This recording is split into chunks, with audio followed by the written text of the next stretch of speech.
নেই। হ্যাঁ, আর ঝি হয়ে রয়ে গেলাম এ বাড়িতে। শুধু কি বলছিস তুই? হ্যাঁ, আমি ঝিয়ের মতো রান্না করে গেছি তাই বলছি।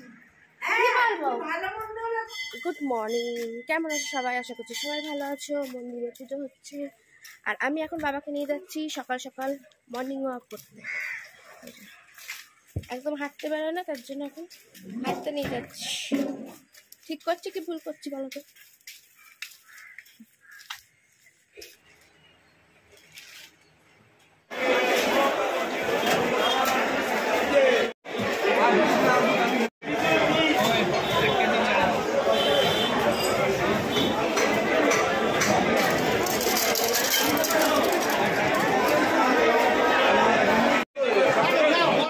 এসে গেছি বাজার থেকে।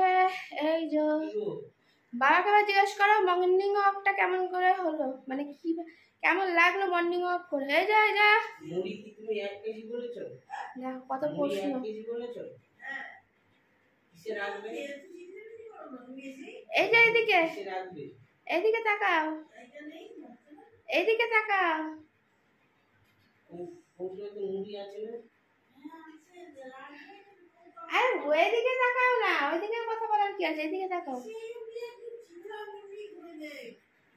হেঁটে কেমন লাগলো? আমার তো অসুবিধা হলো। অসুবিধা হলো? হেঁটে অসুবিধা হলো? কি অসুবিধা হলো? ঘেমে গেছি। আমি মনে হচ্ছে ঘেমে যাইনি, দেখো আমি ঘেমে গেছি। তো কি হয়েছে? হাঁটলে তো ঘামবেই মানুষ। না, হেঁটে হেঁটে এই অবস্থা, বুঝতে পারছো না? বেরিয়ে বেরিয়ে না, মানে জোর করে ঠেলেও বের করা যায় না, তার জন্য সঙ্গে করে বাজারে নিয়ে গেছি। চলো আজকে ভালো করে নি বলো। যেতে চাইছিল না কিছু মতে, সকালবেলা মানে কিরকম ভাবে নিয়ে গেছে আমি নিজেই টেনে টুনে। এখন সব খোঁজ খবর এখন বউকে দিচ্ছে। 500 টাকা ভাঙিয়েছে।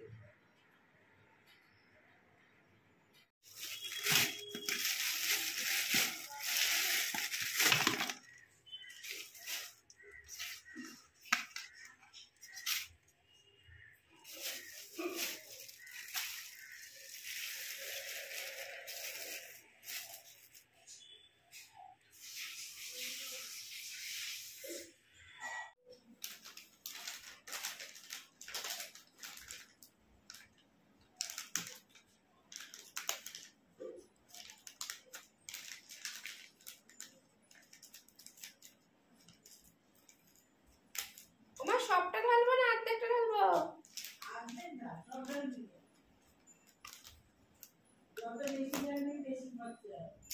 ঠিক আছে।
সর্বনাশ ঘটে গেছে।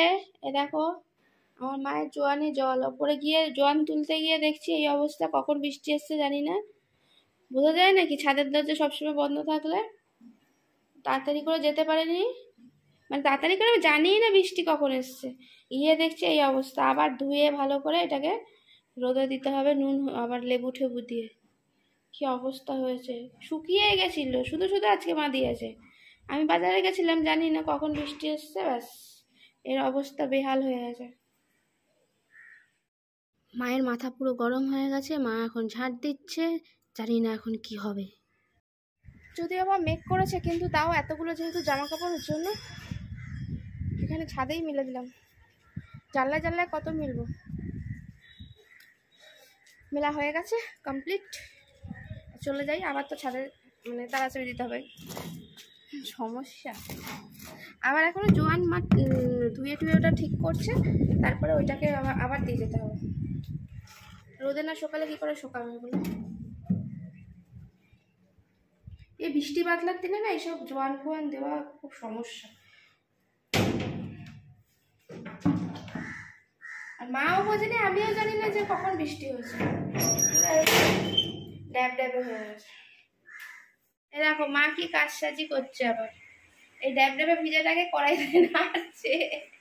জলটাকে টানতে হবে না, এটা এমনি ভিজা 2 দিন ধরে ভিজে রয়েছে না নুন দিয়ে। আর দেখো বাইরে বৃষ্টি, এই মিলে এলাম, এই দেখো বৃষ্টি, কি শান্তি নেই এই বর্ষায়, শান্তি নেই মানুষের। এই গরমের জন্য পাগল, যদিও এখনো গরমের জন্য পাগল, কিন্তু তারপরেও বৃষ্টিতেও লোকে পাগল হয়ে যাচ্ছে।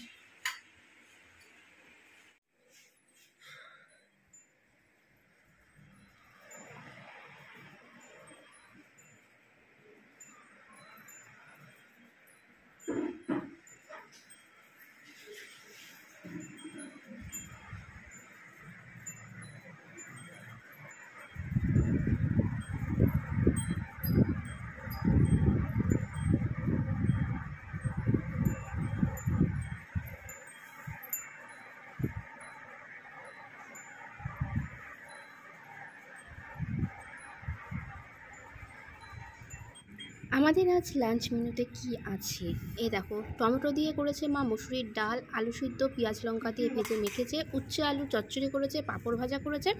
আর দেখতেই পেয়েছো বাজারে গেছিলাম, বাজার থেকে একটু মাছের তেলও এনেছিলাম। আর মাছের তেল তো আমি খুব ভালো খাই, তার জন্য মা বললো যে আজ দুপুরবেলায় ভেজে দিই, তাহলে আর মাছের তেল ভাজলে না দেখবে রান্নাঘরে একটা খুব বাজে স্মেল হয়, তার জন্য বাসন কোসনও একটা না মাছের তেলের গন্ধ হয়ে যায়, কিন্তু খেতে তো দারুণ লাগে, তাই জন্য দুপুরবেলাই করে ফেলেছে মা।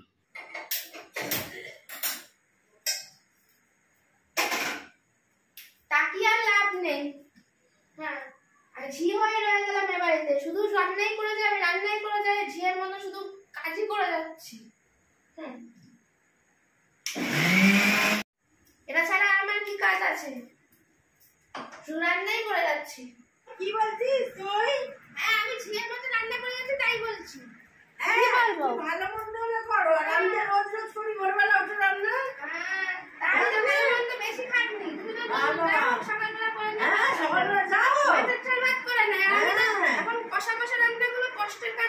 আলু ভাজা, ডাল, পাঁপড় ভাজা, উচ্ছে চচ্চড়ি, শুধু তুমি একটা তরকারি ভালো করে রেখে দাও, তাই কি কাজ করো? জানো তো বাড়ির গিন্নিদের সঙ্গে পারা যায় না, ওই জন্য তবে ঝি হয়ে থাকাই ভালো, আর মুখ লাগানোর দরকার নেই, আমার কাজ আমাকে করতে হবে, আমি করে দিচ্ছি।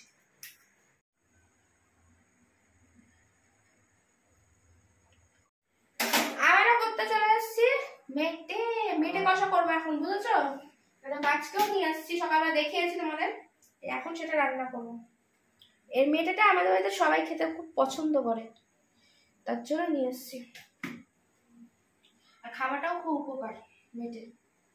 এ দেখো মশলা করে নিয়েছি, সব তো মশলা তো ভালোই করেছি, দেখেও মশলার কালার টালারগুলো খুব সুন্দর এসছে, কিন্তু রান্না কেমন হবে কথা দিতে পারছি না, মাথা গরম আছে, আগুন আছে, বুঝেছো?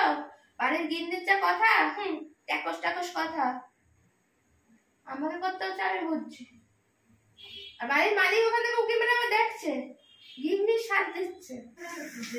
হ্যাঁ দেখতে হবে না, তুমি তো রান্না করো তখন তো তুমি, আমি জোগাড় করে যাচ্ছি না, আমি পুরো সব রান্নার জোগাড় করলাম, বাড়ির মালিকের এই অবস্থায় হয়। ঝি রাখলে নতুন ঝি রেখেছে তো আমাকে, তার জন্য ঝি রেখেছে বলে এত খাবারের তরফ আছে, সব আমাকে করে নিতে হচ্ছে, আর নিজের বেলা আমি করে দিই মাকে হেল্প, আমি সব নিজে কেটে হাত মানে কেটে বেছে ধুয়ে বাজার থেকে আবার নিয়েও আসে, এরকম ঝি কোনোদিন মানে পৃথিবীতে কেউ পাবে না, বাজার থেকে নিয়ে আসে। আমি জামা কাপড় কোথায় শুকোচ্ছে, কোথায় ভিজছে, কোথায় তুলছে, আমি যে কেটে দিচ্ছি, করবে আমি কেটে দিচ্ছি।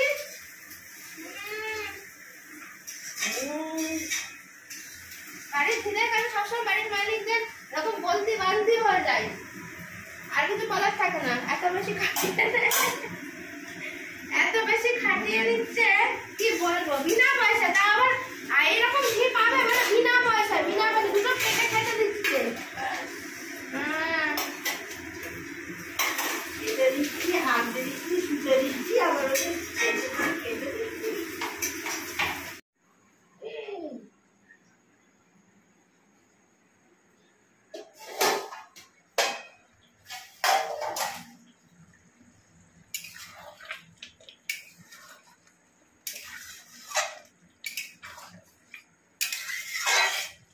প্রায় হয়েই এসছে,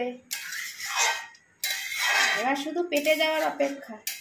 কেমন দেখতে হয়েছে বলো? আর একটু শুকনো করবো, আর একটু কষা কষা করবো।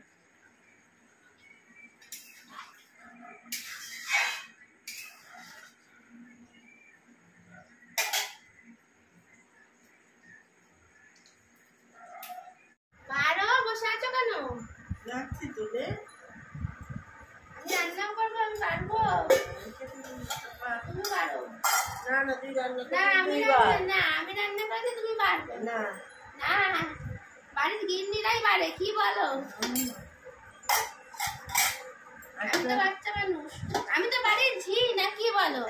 বাড়ির ঝি কাকে বলে? বাড়ির মেয়েদের আগেকার দিনে ঝি বলতো, তা সেই ঝি আর মেয়ে একই তো হলো। আমি ছোট্ট একটা মানুষ, আমি তো সব বুঝি কাকে কিরকম দেবে। তুমি পারো। কেমন রান্নাটা হয়েছে একটু দেখো। হ্যাঁ ঠিক আছে, রাখো না। দেখো কেমন রান্না হয়েছে, ভালো হয়েছে? কষা কষা করে করেছি। তাতে খাওয়ার পর মা বলবে কতটা ভালো হয়েছে কি খারাপ হয়েছে কি কেমন হয়েছে, আমি নিজে তো জানি না। আমি শুধু নুনটা একটু জাস্ট চেকেছি যে নুনটা ঠিক আছে কিনা। হ্যাঁ ঠিক আছে, রাখো। আজকে এখন এগুলো খাই না, বড় বড় ঠিক আছে। তুমি 4 পিস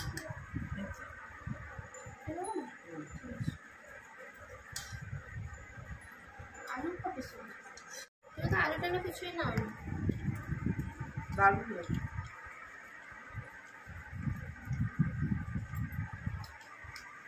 আর আমাকে আর দেখিও না, কারণ আমার কেমন লজ্জা লজ্জা করে। আমি নিজের রান্নার কি প্রশংসা করি।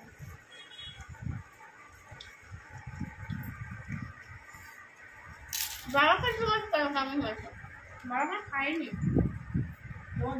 কেউ আগে পাপড় খায় পরে পাপড় খায়, আমি খাই দিয়ে মাখে। জল দিয়ে মাখো, খাও, তারপর তো বলবে কেমন হয়েছে। নুন দেবো? না না, এটাই ঠিক আছে।